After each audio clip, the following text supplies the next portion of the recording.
everybody, welcome back to Mantova, round 9 at the FIM Motocross World Championship for the MXGP of Lombardia. My name's Paul Malin. First time we came to this particular venue was way back in 1991, but despite that, we've only ever had 16 winners. Tony Cairoli has the most of all, though. 4 wins, 2007, 2008, 2010, 2019, last year, of course. 2 of those on the Yamaha, the last 2 on the KTM. You know what? He's the only repeat winner around this Lombardia circuit at Mantova. Can he make it 5 wins? Who knows? MXGP Race 1, 30 minutes plus 2 laps is coming up next. And as you can see, it's a very stormy, cloudy, moody looking day. It's chilly as well. Might have to put my pants back on during the break because I'm currently wearing shorts and a t-shirt. But circuit conditions pretty much in good shape. Obviously water went down before MX2, and obviously without the kind of heat that we had in Faenza 2 weeks ago, we do have the wind though, but it's just not drying out as much as we like, so maybe they're just having another bit of a fluff up there. 1,660 metres long, this racetrack here in Mantova. Over on the left-hand side, those 180 switchbacks, bottom of the screen now, they're all up and down, up and down, up and down. 4 sector points, as always, from the finish line through the dark grey zone to the entry into turn 5, and then sort of into turn 11, we go sector 2, and then right the way up to the middle hill, sector 3. That's the run down to the finish. And here's where we are. As we said last time, clicking off the laps, clicking off the races. We are almost done and dusted. It's going to be a month of frantic activity from here on out. And we continue with another triple header here in Lombardia. We are back on Wednesday and Sunday. And of course, we hope you can join us every step of the way.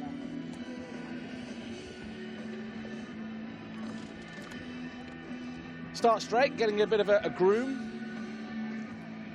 Before we go anywhere, though, as he was 35 just a couple of days ago, let's take a look behind the scenes at Red Bull KTM Factory Racing, the Ducati side, where we catch up with Tony Cairoli and Jorge Prado.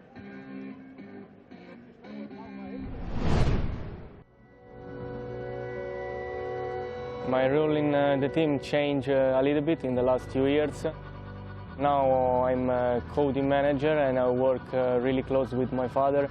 We always stay together and strong as possible. We always find a good solution for the team and for the rider. Being a father is something very special.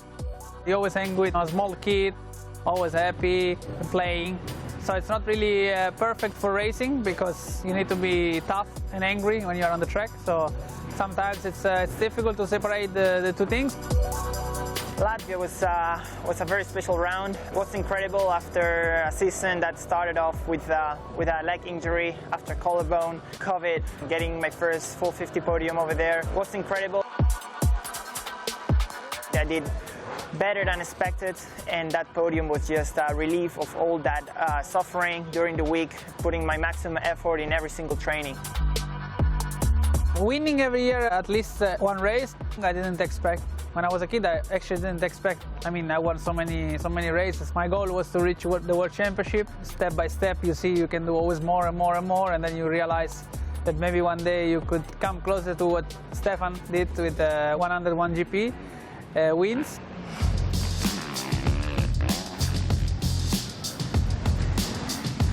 Coming to the Italian rounds, I was feeling like we could do a little bit better. I was expecting myself to get again on the box, but that win was just incredible. It's so hard to get 1 win in the MXGP class. We have so many great riders, like 10 riders can get on the box. It was just awesome to get 2 solid motos for the overall, not only for me, but also for the team that's been always supporting me. Normally in Italy we have only hard-packed track. Now we have Mantova and Ottobiano, which are soft tracks. I really like the softer soil, of course, and a little bit sandy, and it's in Italy, so it's always special to ride in Italy. Of course, racing in front of your own crowd, it's always nice. They give you extra motivation. Sometimes it can turn out more difficult because they expect you to win all the time. Most of the time with me, it works out that it gives you extra confidence. for the next 3 GPs. If we can be always on the podium, will be great. For sure, I'm going out to the track to get some wins. Well, right now, with 48 points behind, the only thing I'm thinking of is try to be consistent, try to show the best of myself in every single race. I will be already quite happy if I get the chance to get to the last round and fight for that first position in the overalls. If they arrive close with the points in the last race in Arco, you know, they start for winning, so cannot say nothing. We are both teammates, but we are both riders. I want to stay in front, so I try to stay in front. That's my approach. How could I handle that? Just simply doing my best, respectful with my teammate, and yeah, the best one will win. So not so difficult. Both riders are ready for win. We bring the rider to the top of the level, and then in the track we see what happens, win the best.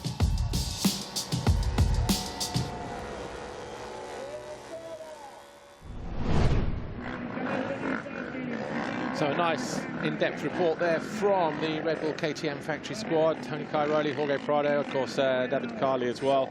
But you can hear the riders out on their sighting lap. They will be back in shortly. And before they did disappear, though, Lisa was down on the grid. She caught up with Jeremy Seewer. But before that, Roman Fevre. Okay, MXGP Race 1 is almost about to get underway, but I'd like to have a few words with Roman Fevre from Monster Energy Kawasaki Factory Racing Team first. Roman, at the moment, you're actually one of the most consistent riders up there, always in the top 5. Really challenging for those podium positions, and you're looking really good out there. But perhaps you just need a good start. Just tell us, how are you feeling these past few GPs? Yeah, it's been the few GP has been good for sure. I'm consistent, but not good enough to be on the podium. So yeah, I will try my best on the weekend, and I feel the speed is there. I just need to have a little bit better start, but we work on it since Faenza, and hopefully now it will pay off. Well, the speed is most definitely there. Looking at the time practice qualifying we had earlier today, it looked like you were on pole at one point, but you were looking really comfortable out there. How do you feel with this kind of sandy, hard circuit here in Mantova? Yeah, I always love Mantova. Yeah, it's a little bit sandy, but hard underneath, so it's some ground who suits me well. And obviously with the layout, how they change it with the jump and everything, I really find really cool to ride. So hopefully to have a good GP. Have a great race. Thank you. Okay, another rider that's been in incredible form actually these past few GPs. We saw him get his first MXGP race win in Faenza and really knocking on the door for your first overall MXGP victory. How are you feeling? Because just looking at Faenza, it looked like to me that you perhaps putting so much pressure on yourself. You're so close, but I mean the pressure that you seem to be putting on yourself, maybe a couple of mistakes in there as well. How are you feeling at the moment? Yeah, as you said, you know, been really close to an overall win in MXGP, but it's not really the pressure I put on myself. Honestly, I'm quite relaxed, and I know what I'm capable of doing. I'm in good shape, my bike is good, my surrounding as well. So yeah, I'm in good shape. Of course, now we are in Mantova, new track, new conditions, new game, you know, but I'm feeling good, and I think the pressure is not really the point. I just try to relax and, you know, perform at my best. Okay, and tell us about this track here in Mantova. I mean, a lot of people are saying it's kind of quite similar to the Kegums track. What are your thoughts on it? Yeah, it definitely goes a bit into a Kegums direction, but still it's quite different. It's less rhythm, more tight a bit, you know, and the sand is it's just slightly different. But it's a nice track, you know, for racing. Start is going to be key as usual. I mean, we know this by now, but it's for sure going to be fun. Have a great day, Jeremy. Thank you. Good luck to all the guys. It's time for MXGP Race 1.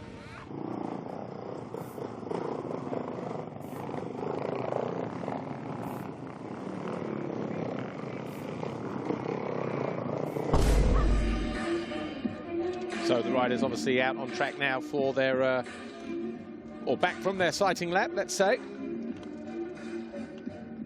Have a look at the championship as it stands right now, though. And Tony Cairoli, your new championship leader, the 35-year-old, just a couple of days ago, 7 points clear of Tim Geiser. Jeffrey Hurling's obviously out of the championship at the moment, 15 further back. So Jeremy Seewer, effectively, who's 8 points behind Jeffrey Hurling's, is now in third. Then we've got Jorge Prado, Aminas Jasikonis, Glenn Coldenhoff, Roman Fevre, Gauthier Paulin, Clement de Salle, and obviously the championship blown wide open now. Just 30 points between the top 4, 48 between the top 5. And that rider in 5th place is Jorge Prado, who has obviously taken a race and a podium already. Here's what happened in the qualifying session earlier. Time practice, this determined the grid spots. Tonus for Monster-Energy Yamaha eventually circulated enough for 9th place. Tony Cairoli, the 2:22, another, well, not great qualifying for him, 13th, but he was on form. But there's Glenn Coldenhoff. He eventually came home in 3rd for his best qualifying of the season on the standing construct gas. Aminas Jasikonis worked his way to 5th, despite showing some good pace. Roman Fevre, likewise, for the 3rd time this year, picking up 4th on his Monster Energy Kawasaki. Gauthier Paulin, though, just missed out by 0.16 of a second on his Monster Energy Yamaha, but it's his best qualifying of the season. Tim Geiser, though, on his final lap for the 4th time this year, put his HRC machine on pole.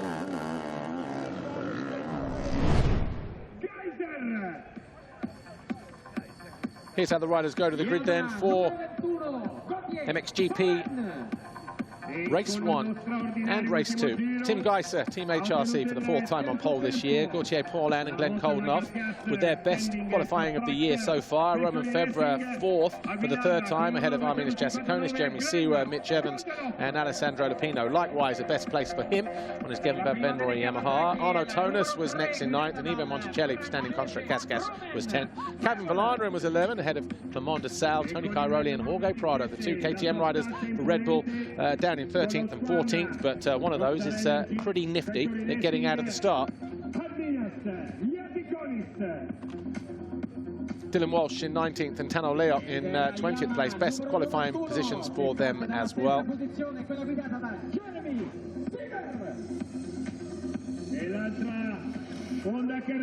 Riders making their way to the grid then.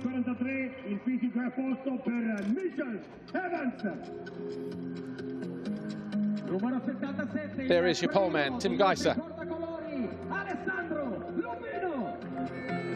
Just making 1 or 2 last-minute alterations.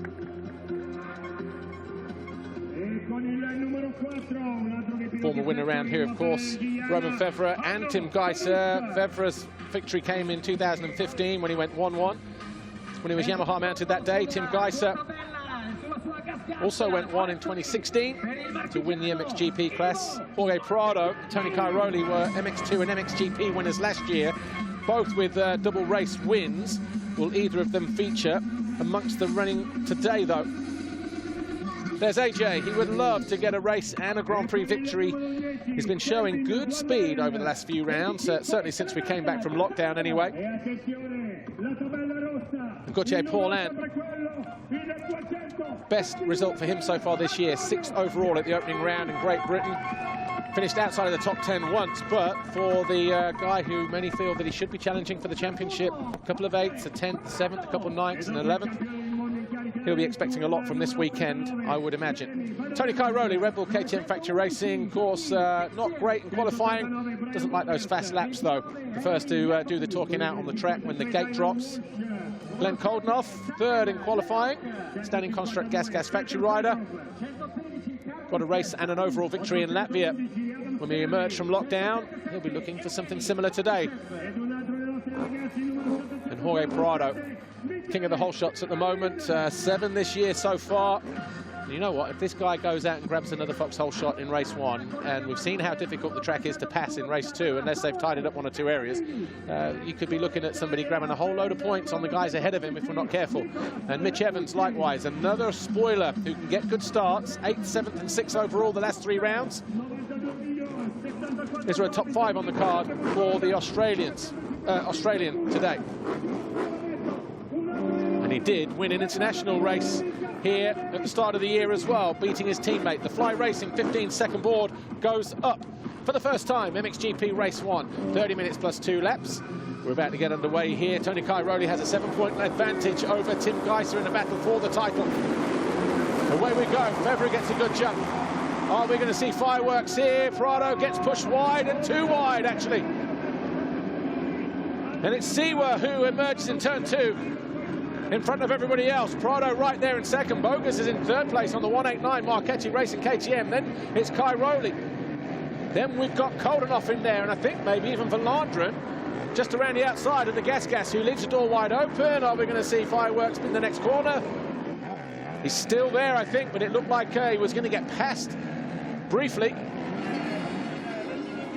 But he's, ooh, look at those dark clouds looming on the horizon. So, Seewer leads, Prado second.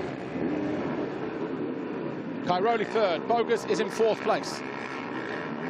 Then we've got Koldenhoff in fifth, Valandren in sixth, DeSalle 7, Bobryshev 8, Sterry in 9th, then Tonus in 10th place. Just behind them, Van Horbik, Jasikonis, Walsh, Guillaume, Bernardini, Evans, Febvre, Tixier, Paulin, all falling either in the first or second corner because they're right at the back. Monticelli, I think, also got caught up in that as well, didn't he?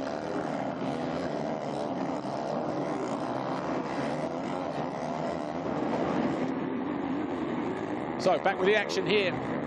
Jeremy Seewer, we can see where the ground is starting to dry out, where it's going nice and light. It's still a bit patchy in other places, though, where it's still quite moist. Into the wave section for the first time. Where is Geiser in all of this at the moment? Geiser hasn't shown up on the... there he is in 17th place. So he has got a lot of work to do. Tony Cairoli, the championship leader, in third place.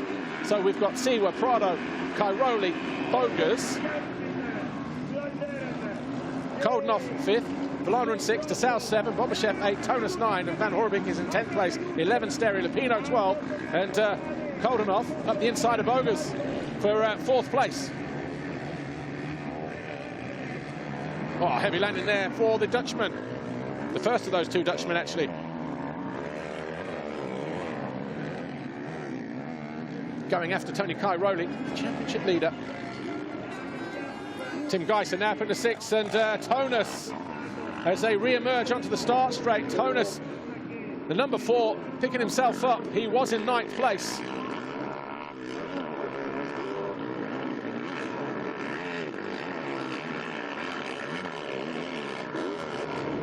So disaster for the Yamaha squad, because we've got Monticelli down at the first couple of corners, yet to hit any of the sector points. Paulin is in 32nd place.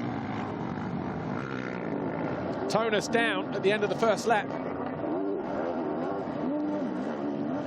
from 9th, but Jeremy Seewer leading the way. Jorge Prado, though, right there in 2nd place, 48 points down on the championship leader all of a sudden.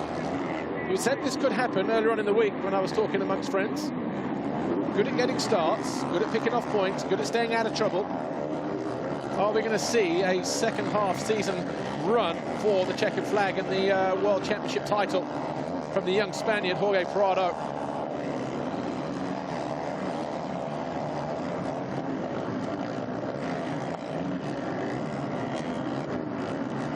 Of course, another rider that we hope for that would be Jeremy Seewer, who's only 30 points off of the lead and leading this race.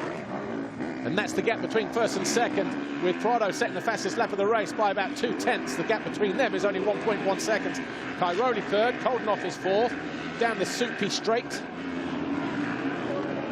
The soup-filled start straight, I should say. It's very, very soft under the wheels.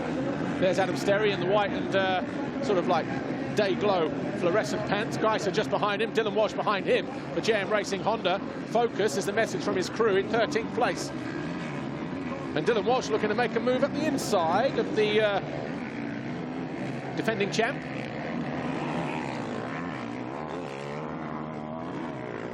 There's Lupino, 77. Oh, Geiser went rock climbing coming out of that left-hand turn.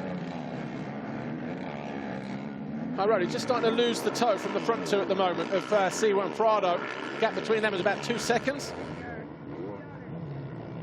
Koldenoff still in the background, trying to find his way past the 2-2-2.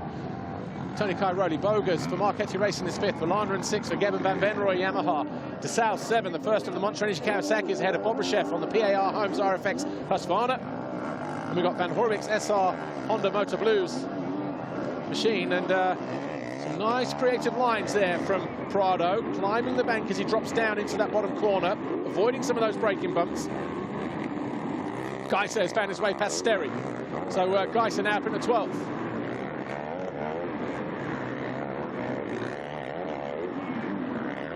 Not the start the Slovenian would have wanted, of course. There's the yellow of Bogas, then the blue and white of Volanderen. Sal behind him, Dylan Walsh in 14th place. Back end getting a little bit loose on the landing from the Yamaha of Seewer as he came into land. Just set the fastest lap of the race as well, 1:55.0, so takes about 4 tenths, 3.5 tenths out of Jorge Prado, who legs his way through that corner. Manages to stay up in 2nd place though, as he goes in search of what would be a 2nd race win. He was victorious in race 1 last time out in Faenza. Ooh, Romain Febvre. Back end just moving around a bit. Is he down the inside of 116? Carlos Sabalis moved himself up into 15th place.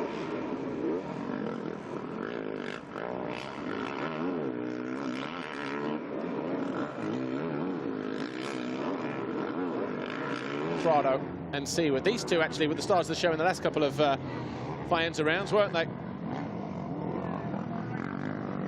In terms of always up at the sharp end, consistent starts. Seewer up front, picking up a race win in Faenza 2. Prado Faenza 3.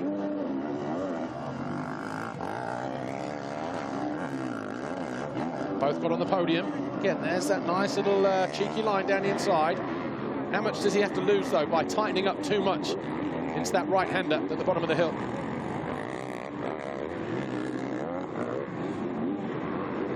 Track just starting to rough up nicely now. Jasikonis has found his way past Van Horwik, moves up into 9th position. Sort of Honda rider, the Husqvarna rider then, making ground.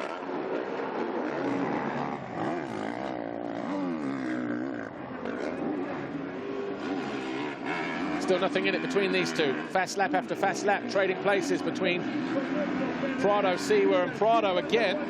So 1:54.6 compared to the 1:55.000 of Jeremy Seewer. So Prado definitely keeping the Swiss rider honest.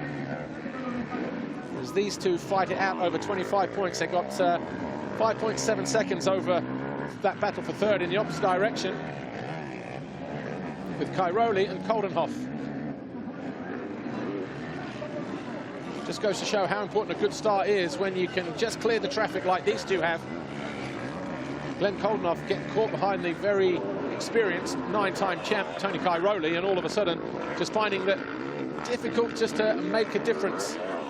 Cairoli doing just enough to keep his wheels ahead of the gas of the Hoff right there, the 2nd rider in shot. Brian Bogas, great ride for him. He got a 2nd here in the mud last year. So the Marchetti Racing KTM rider sitting there in 5th place. Haven't seen too much of him this year, Brian Bogas, 18th in the championship. Yet to break the top 10. He's been 10th on, 2 occasions. Race 1 in Valkenswaard, race 1 in the 2nd Latvian round. Here's Adam Sterry, just ahead of Romain Febvre. So those two fighting over 13th place.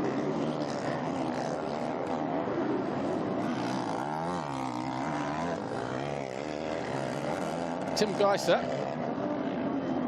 down in 12th at the moment, behind Lupino. Bottom of your screen, or top right of your screen now, working their way up the hillside towards us. Sterry just went wide to close down the battle from Febvre. Febvre making a move uphill, though, in the inside. So I think Febvre has found his way past Adam Sterry on the Hitachi KTM, fueled by Milwaukee machine. These two separated by 1.3. Yes, he has. Febvre has gone through then into 13th.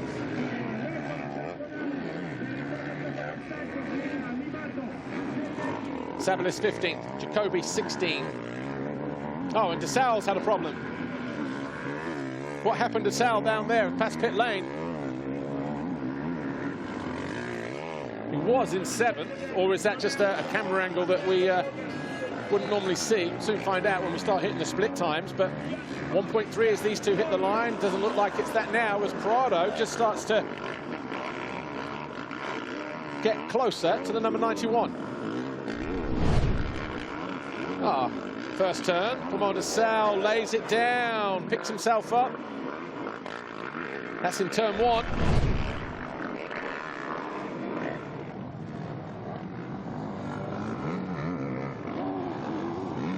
So de Sal was in 7th, picks himself back up in 9th.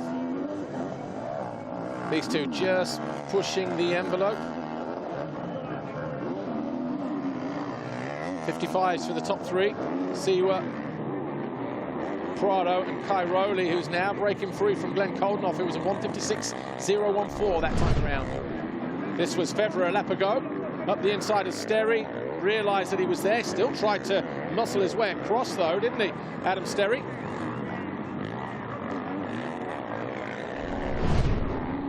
Febvre up to 13th with that move on the Welshman. What's the gap between these two? It was 1.3 a lap ago. This is now lap 5 done and dusted. And Seewer now leads Prado by 1.2 seconds. So inching slowly towards the rear wheel of the number 91, Jeremy Seewer, is Jorge Prado. Tony Cairoli, though, just losing a bit more ground, probably another 3 or 4 tenths. Brian Boger's under pressure from Bobryshev and, well, Jasikonis, actually.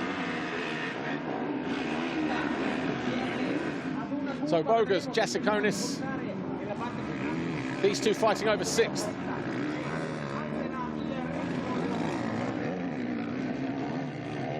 Just under 18 minutes plus 2 to go here. MXGP Race 1, the MXGP of Lombardia. Round 9 of the FIM Motocross World Championship. Tim Geiser just behind the 77 here of Lupino, still struggling after a poor start. Jasikonis, though, ahead of these guys, looking to try and square off at Bogus. And he goes around the outside both times, cuts the inside the first attempt, and then around the outside. Good move that from AJ.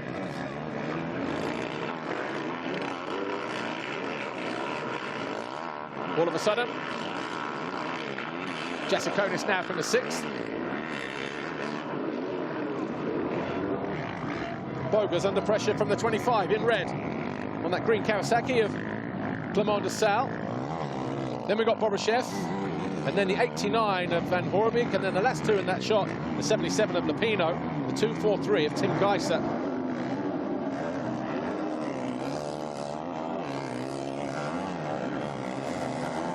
A real freight train of activity here. De Sal has moved past Bobryshev for 8th, Jasikonis past Bogus for 6th on this lap. And Jacoby has moved past Sabelis for 15th, a little bit further down the order.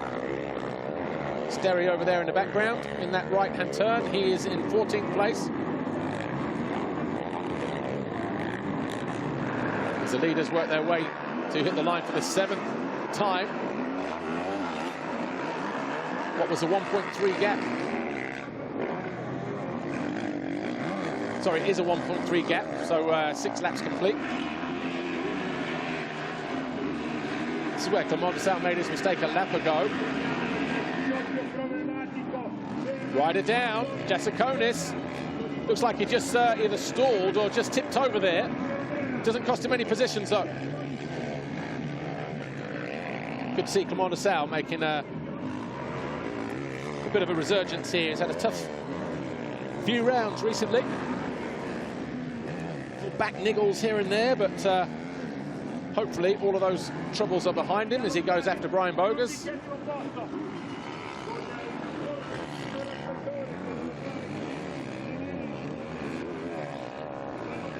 Van Horbik just queuing up there in the background in 10th place.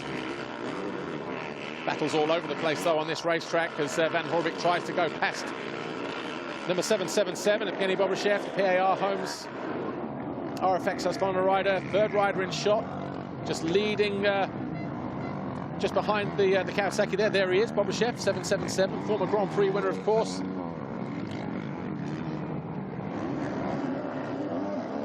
Eats a face full of roost, though, off the back of the Kawasaki of Desal as he starts his approach uphill here. Seewer and Prado already making their way towards the finish line. Lap 7 about to be completed by our two race leaders, and Seewer sets the fastest lap of the race, a 1:54.5. He's now opened up a 1.6 second advantage over Jorge Prado. Bogas has got his hands full. Look, 1, 2, 3, 4, 5, 6 guys behind him. Clement Desal, the first guy, and Romain Febvre just bringing up the rear of this. And obviously Febvre went down on the first lap through the first corner with Gauthier Paulin. Paulin now incidentally is up in the 20th place. Haven't seen Ivo Monticelli. So I'm not sure what happened either there in that corner or this turn here on the opening lap, but it also involved, I think, Paulin and Febvre. Geiser was also caught up somewhere as well, but Desal looking impatient now as he tries to find a way past the Marchetti Racing KTM of Brian Bogas.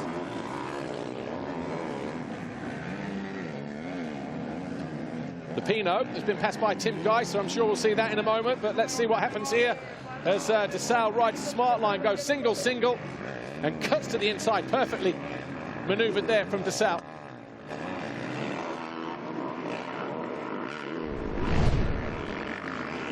So this was, I'll tell you what, Lupino was trying, wasn't he, to get across. He thought he'd close the door, but Geiser having none of it.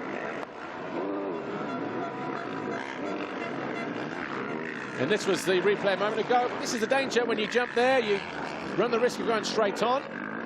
Desal read it perfectly. So Desal now up in the 7th place. Geiser under attack from Febvre.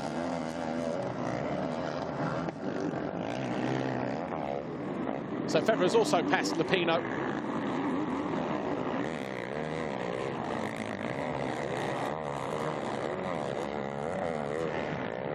Can't take your eyes off this. Bobryshev, second rider in shot behind Brian Bogas, finds himself in 9th place. Saw people just starting to pull out there, and Seewer now another fastest lap of the race on lap 8. 12 minutes to go. 1:53.6, 1:54.8 puts him 2.7 seconds clear of Jorge Prado. Bogas is there, and Bobryshev upside down. That's after the big tabletop just towards the finish line area.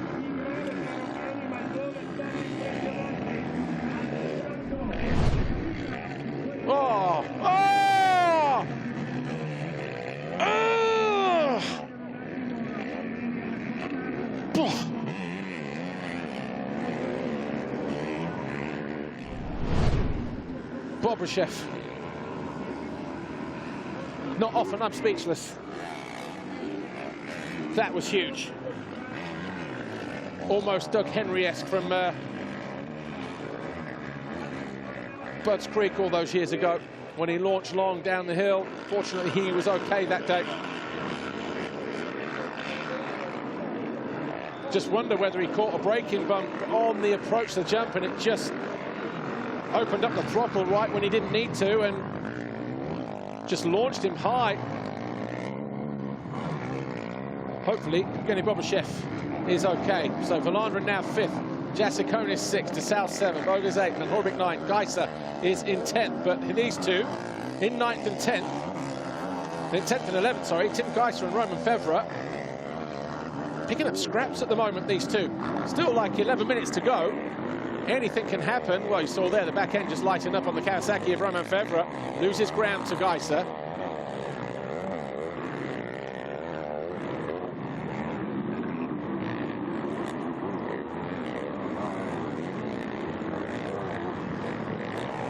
Right.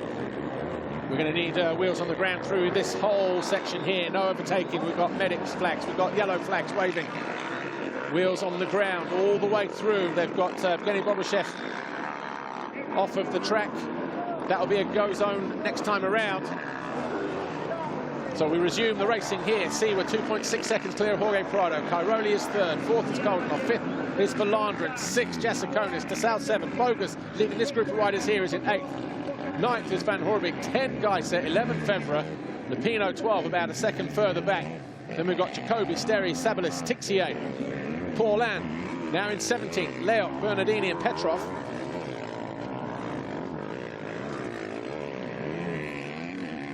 Jerryman just on the face of the jump now, number 89, the Honda SR Motor Blues rider, coming under attack from the factory Honda of Tim Geiser, Team HRC. Les Fevre, has he lost a little bit of ground? Yes, he has. Just there, though.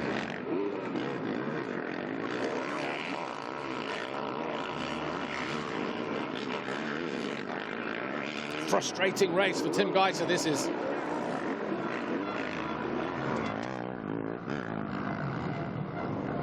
Parked there in 10th place at the moment. Tony Cairoli in 3rd. He will move to 305 points in the championship chase. Geiser will be on 289, so that gap will go out to 16 points.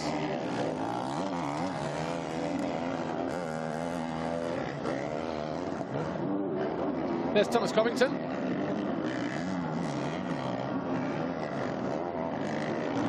So the Van Benroy Yamaha rider. Here's Tony Cairoli. Championship leader, took the red plate in Faenza at the MXGP of Emilia-Romagna 2 weekends ago. Turned 35 just a couple of days ago. And here he is, arriving here with a 7-point lead, turning that into 16 points over Tim Geiser at the moment as he goes in pursuit of what could be a 10th world title. Of course, his teammate, Jorge Prado, might have something to say with that. And also, Jeremy Seewer. These two locked together again, Geiser and Fevre.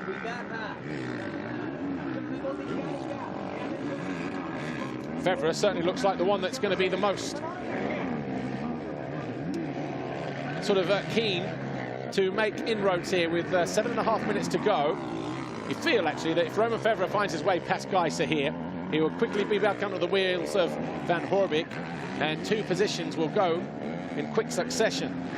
But it's just finding a way past the wily old 243 of Tim Geiser. Moves like that, though, might help. Cut to the inside, a lower run onto the next right-hander.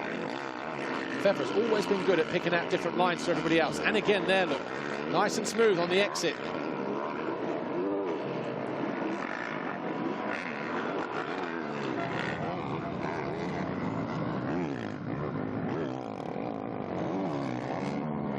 Frustrated down there in Team HRC and at Kawasaki.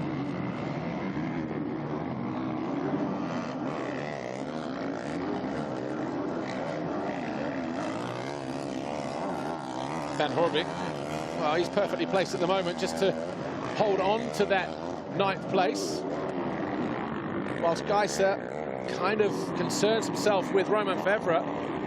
Maybe got one eye on the championship. Tim Geiser, back end just, and then the front end going from the Honda rider as well, bottom of the hill. Fevre with another cute line, might make a move here. Not afraid to light up the back end, but just can't find a way past Geiser.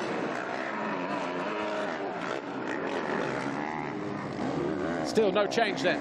Van Horbik 9, Geiser 10, Fevre in 11th. In fact, Van Horbik has found his way past Bogus during all of that.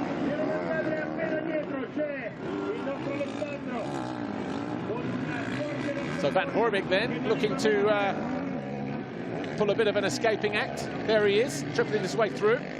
Bogus just behind him now. Oh, Fevre almost at the inside of Geiser, looking to steal a point or two away.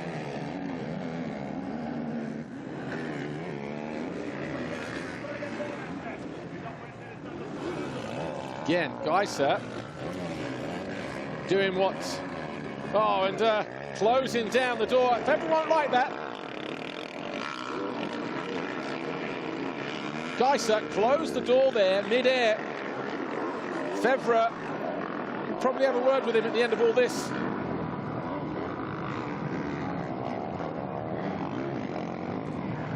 He'll be even more keen to find a way past the 2.43. He's got the speed, you can see him. He's just gets onto the rear wheel and then runs out of room. Can't do anything about it. The Honda picks up. He's going to have to square off at the top of one of these hills here, is Romain Febvre. Get out of the corners early. He had a nice line down here earlier on in the race. Oh, see how choppy it is, though. Back end's working overtime. This is factory suspension as well, taking a real pounding. Bobryshev holding up Geiser. Febvre might just capitalise, pick the both of them off, catch them both napping. Right, Geiser up the inside, finds a way past Bobryshev.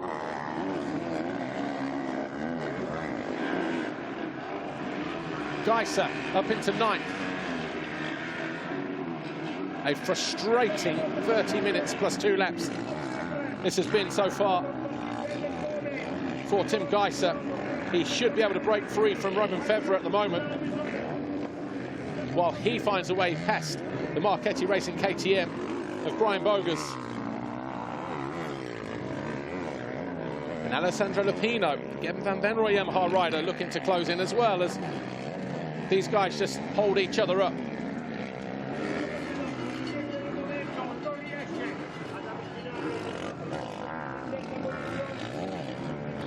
Just ahead on the city jump there is, oh, there you go, Romain Febvre neatly up the inside of Brian Bobryshev. So Febvre quickly through on the Dutchman.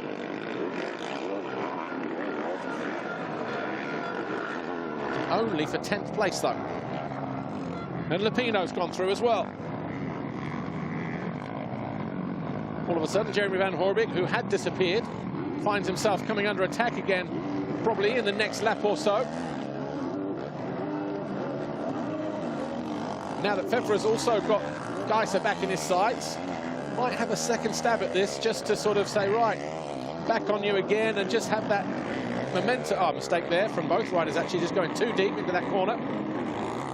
Romain Febvre looking at this, saying, right, get that momentum back, get onto the rear wheel, and then make that move happen.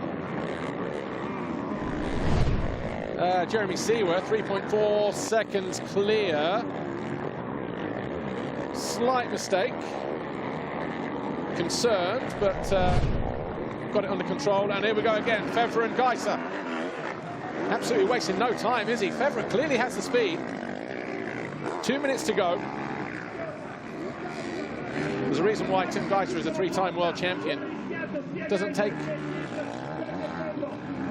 people going by him too easily. Makes it very difficult for his opponents. And he's doing the same. It's frustrating the life out of Romain Febvre at the moment. He's got a bit of a break here, though. Febvre not able to get over the triple. And that gap has opened up. But you watch, by the end of the lap, you watch what happens. Febvre will be all over the back of the Honda rider again and challenging for that. Am I saying this right? 9th place. Shows how stacked the MXGP category is this year as well. And you've got so many different riders can win races.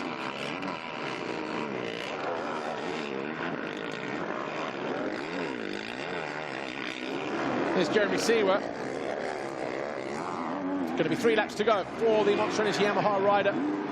Looking at his second race victory in MXGP in the space of a couple of rounds. 3.2 seconds the gap between him and Prado. Prado snuck a couple of tenths back on the Swiss rider.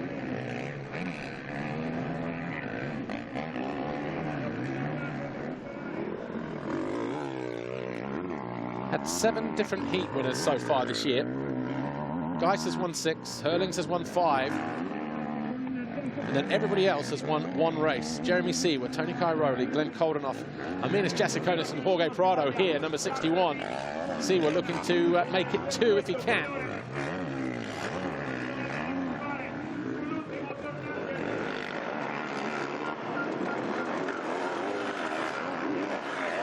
First split's about the same. Good ride, good methodical ride this. And the experience of a level-headed 9-time world champion Tony Cairoli sitting there in third place. The first guy he needs to be concerned about is Tim Geiser, 7 points behind. The threat never came, and he's just sat there. Okay, those two can get away with it for now. Seewer and Prado, you do your own thing.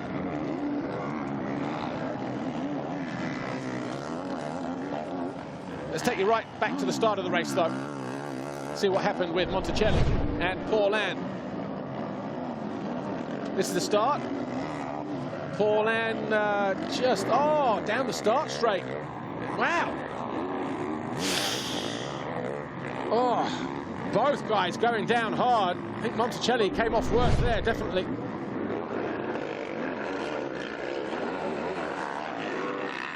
Just hooking up third, thinking about hooking fourth, and then next thing, everything comes to a shuddering halt. 2 to go. Geiser has found his way past Van Horebeke. So he's now moved up into 8th place.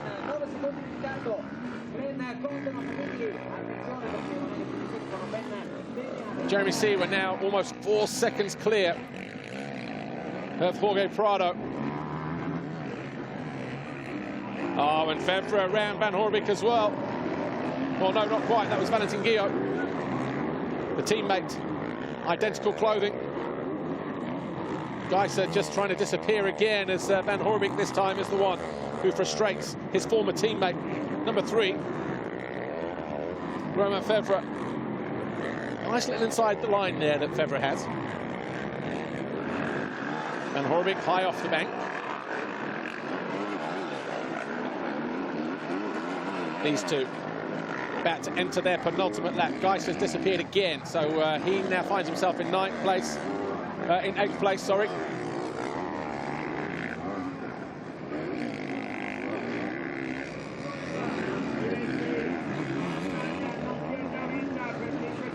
Tim Geiser. Watching the gap between him and Tony Cairoli just creep up slightly here in race 1. Worry about the maths in a moment, because there's still 2 laps to go. Cairoli has a good gap between him and Coldenhoff, though. We haven't seen a lot of Glenn Coldenhoff, the standing construct gas rider, in 4th place. And likewise, a lonely ride for him, because he's got a big gap behind him back to Calvin Verlanderen. And Calvin Verlanderen actually in 5th. Great ride for him.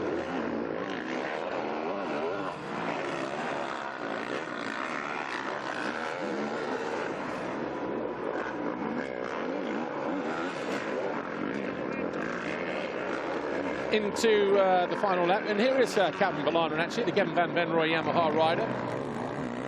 5th position for him, 14th in the championship. Got a 9th in race 2 in Latvia when we were there for the Riga round. And here he is, just having a good top 5. This is going to be his first top 5 finish in MXGP. Of course, it's his rookie season. Had a rough start to the season, actually, did Verlanderen. 23rd overall at the first round in Matchley Basin. Not exactly what he wanted. But he did pick up an injury in the off-season, didn't he? So he's obviously slowly picking his way forward and making inroads and putting on an impressive performance here, because the guy behind him, Arminas Jasikonis, has got about 4 seconds over him at this late stage in the race. But impressive this from the number 10 of Calvin Verlanderen. Back to the leader, though, number 91, Jeremy Seewer. 4 seconds clear at the start of this final lap. Just needs to keep his head in check, sorry. Paulin has moved up to 13th with a move on Henry Jacobi on this penultimate lap. But Jeremy Seewer struck early, took the lead as early as lap, or turn 2, right at the start of the race. And from there, he's never been headed. So as long as he brings it over the line, he would have led every single one of these 17 laps here in MXGP Race 1. He had some close company from Jorge Prado in the early stages of the race, certainly for the first half of the race. And the gap is only 4.2 seconds now, but with this sweeping right through the waves and one more corner to go, Jeremy Seewer, nice little whip there as he throws it sideways. Seewer picks up victory in race number 1 here, his second race win of the season. And that is a job well done for Jeremy Seewer, who moves up to 3rd place in the championship now, just 9 points behind Tim Geiser.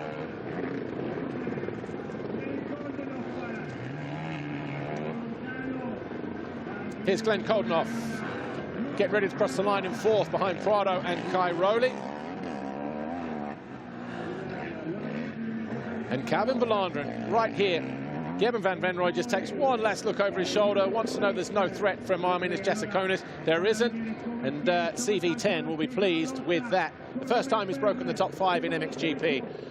Van Horebeke, though, has got his hands full as Romain Fevre tries one last attempt, and he's going to run him up the inside. Van Horebeke just keeps the gas on a little bit longer around the outside. Going to be a drag race to the finish between the Honda and the Kawasaki, but it's going to be the privateer Honda that edges out the factory Kawasaki in this instance. Van Horebeke hangs on for 9th place.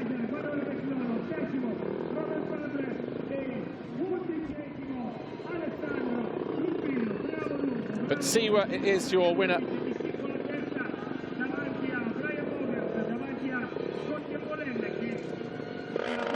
And in a moment, we will go and talk to the Monster Energy Yamaha rider. Gauthier Paulin comes in there a little bit dejected in 13th position, but we saw what happened between him and Monticelli. But here's Lisa with Jeremy Seewer. Jeremy Seewer, great job. You took a good start. You kept a clear head, rode your own race, and got your second MXGP race victory. I know I spoke to you about it at the start of the race. You were telling us that you were happy. You're now 3rd in the championship. Tell us about it.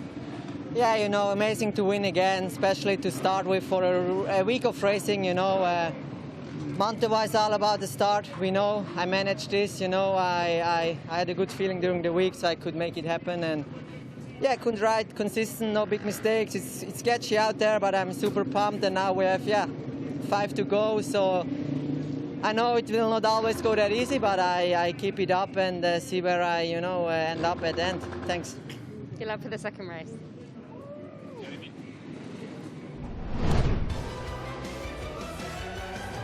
Jeremy Seewer, Monster Energy Yamaha Factory MXGP, then takes his second race win of the season, moves up to 3rd in the championship, and he's knocking on the door for 2nd as well. Tim Geiser on 2.91, Jeremy Seewer on 2.80.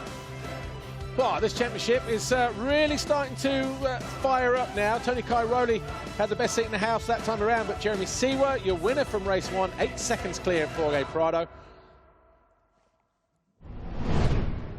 And what I mean by Tony Cairoli, the best seat in the house, he's extended his lead to 14 points over Tim Geiser.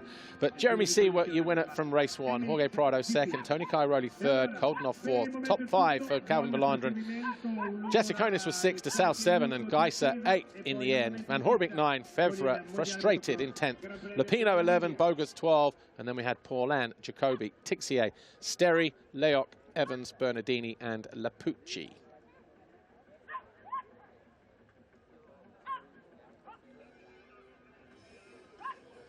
Someone get that dog a cat. Anyway, let's take a look at the highlights. MXGP race 1. There was carnage down the start straight as Paulin and Monticelli went over bars going into the first turn. There's Evans down at the deck, and his teammate Tim Geiser also a bad start. That's why he was so far placed down the back, but it was Seewer who emerged in the lead from turn 2. Prado right there in 2nd, Cairoli 3rd, Bogus 4th, and Koldenoff was 5th. Belandren always well placed there in 6th place. Then things started to heat up eventually. Cairoli snuck into 3rd, and quickly it was Koldenoff into 4th, but he couldn't do anything about Tony Cairoli. Romain Fevre up the inside of Adam Sterry. That was for 13th, as the number 3 was fighting his way through traffic after a poor start. Clement DeSalle was in 7th until he made this mistake. Picked himself up, lost a couple of positions. Eventually re-emerged in 9th, but got himself back into 7th. Arminas Jasikonis, he hit the brakes to the inside here of Brian Bogus, put the squeeze through the next turn. Wasn't pretty, but it was effective initially. That was for 6th place. And then Geiser muscled his way up the inside of Lupino, as again, he charged his way through. That was 11th at the time, but he was still making progress from there. Latched onto the rear wheel of Van Horebeke. And then Clément de Salle taking advantage of a wide line there from Brian Bogus. That was de Salle moving up into what, an eventual 7th place, and that was a huge get-off for Evgeny Bobryshev. Huge get-off.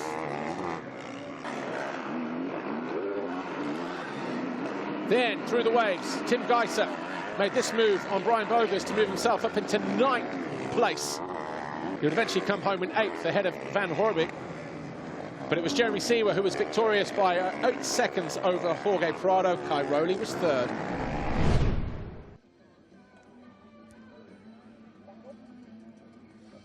Start straight, first turn getting fixed up. As you can see, Fox holeshot line is right there, but who was it that crossed that Fox holeshot line first? Let's have a look, shall we? Ooh, Jeremy Seewer. For the 2nd time this year. So the Monster Energy Yamaha rider then moves up to 3rd in the Fox holeshot standings. Jorge Prado has 7, Monticelli has 3, Seewer has 2, Kaiser also has 2, and then we have Koldenhoff, Hurlings, Jacobi, all on 1 apiece. That's all the pleasantries done, that's the race done, highlights done. Take a look at some of the best moments, and then we'll be done for about an hour. Take a look at some of these.